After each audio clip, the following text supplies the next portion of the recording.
Hi Mike, my name's Kelly, and my student number is 9. I'm a sophomore at NCUE. Today I'm going to read an article called A Warrior's Cry Against Child Marriage by Banda. I'll begin today by sharing a poem written by my friend from Malawi, Ellen Perry. Ellen is only 13 years old, but when we were going through the collection of poetry that we wrote, I found her poem so interesting, so motivating, so I'll read it to you. She entitled her poem, I'll Marry When I Want. Laughter. I'll marry when I want. My mother can't force me to marry. My father cannot force me to marry. My uncle, my aunt, my brother or sister cannot force me to marry. No one in the world can force me to marry. I'll marry when I want, even if you beat me, even if you chase me away, even if you do anything bad to me. I'll marry when I want. I'll marry when I want, but not before I am well educated, and not before I am all grown up. I'll marry when I want. This poem might seem old, written by a 13-year-old girl, but where I and Ellen come from, this poem, which I have just read to you, is the warrior's cry. I am from Malawi. Malawi is one of the poorest countries, very poor, where gender equality is questionable. Growing up in that country, I couldn't make my own choices in life. I couldn't even explore personal opportunities in life. I will tell you a story of two different girls, two beautiful girls.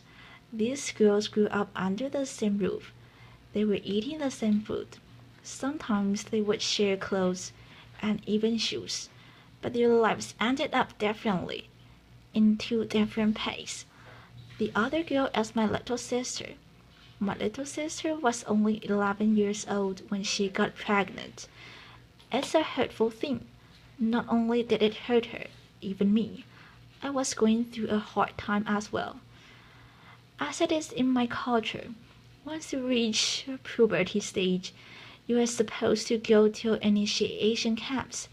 In these initiation camps, you are taught how to sexually please a man. There is the special day, which they call Very Special Day, where a man who is hired by the community comes to the camp and sleeps with the little girls. Imagine the trauma that these young girls go through every day. Most girls end up pregnant. They even contract HIV and AIDS and other sexually transmitted diseases. For my little sister, she ended up being pregnant. Today, she's only 16 years old and she has 3 children. Her first marriage did not survive, nor did her second marriage. On the other side, there is this girl. She's amazing. Laughter, applause. I call her amazing because she is. She's very fabulous. That girl is me. Laughter. When I was 13 years old, I was told, you are grown up. You have now reached of age. You're supposed to go to the initiation camp. I was like, what? I'm not going to go to the initiation camps. You know what the woman said to me? You're a stupid girl, stubborn. You do not respect the traditions of our society, of our community. I said no because I knew where I was going.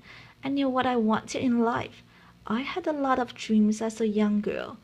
I wanted to get well educated, to find a decent job in the future. I was imagining myself as a lawyer, sitting on that big chair. Those were the imaginations that were going through my mind every day, and I knew that one day I would contribute something, a little something to my community. But every day after refusing, women would tell me, look at you, you are all grown up. Your little sister has a baby. What about you? That was the music that I was hearing every day. And that is the music that girls hear every day when they don't do something that the community needs them to do. When I compare the two stories between me and my sister, I said, why can't I do something?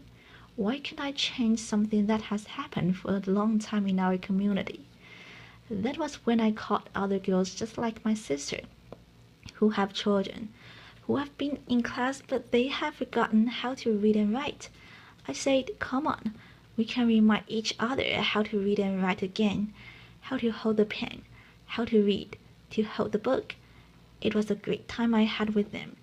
Nor did I just learn a little about them, but they were able to tell me their personal stories, what they were facing every day as young mothers. That was when I was like, why can't we take all these things that are happening to us and present them and tell our mothers, our traditional leaders, that these are the wrong things? It was a scary thing to do, because these traditional leaders, they are already accustomed to the things that have been there for ages. A hard thing to change, but a good thing to try. So we tried. It was very hard, but we pushed. And I'm here to say that in my community, it was the first community after girls pushed so hard to our traditional leader.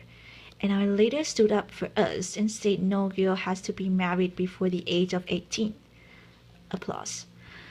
In my community, that was the first time a community, they had to call the bylaws the first bylaw that protected girls in our community. We did not stop there. We forged ahead.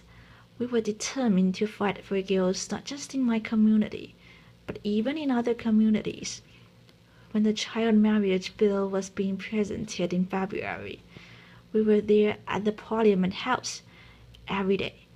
When the members of Parliament were entering, we were telling them, would you please support the bill? And we don't have much technology like here, but we have our small phones. So we said, why can't we get their numbers and text them? So we did that. It was a good thing. Applause. So when the bill passed, we text them back, thank you for supporting the bill. Laughter. And when the bill was signed by the president, making it into law, it was a plus. Now, in Malawi, 18 is the legal marriage age, from 15 to 18. Applause. It's a good thing to know that the bill passed, but let me tell you this. There are countries where 18 is the legal marriage age, but don't we hear cries of women and girls every day? Every day, girl slaves are being wasted away. This is high time for leaders to honor their commitment.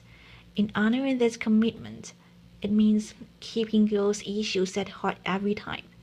We don't have to be subjected as second, but they have to know that women, as we are in this room, we are not just women, we are not just girls, we are extraordinary, we can do more.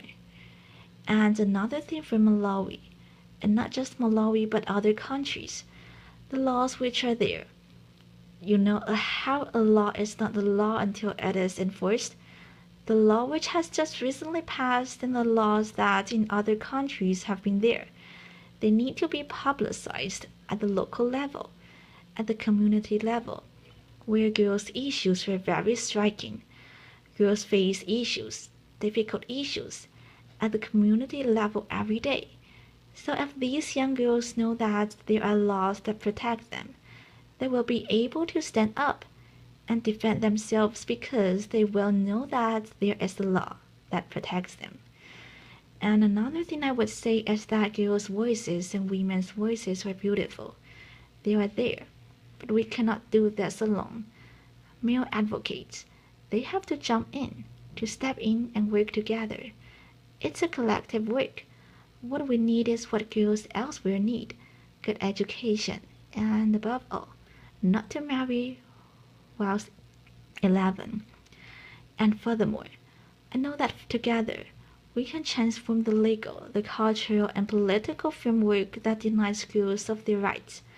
I am standing here today and declaring that we can end child marriage in a generation.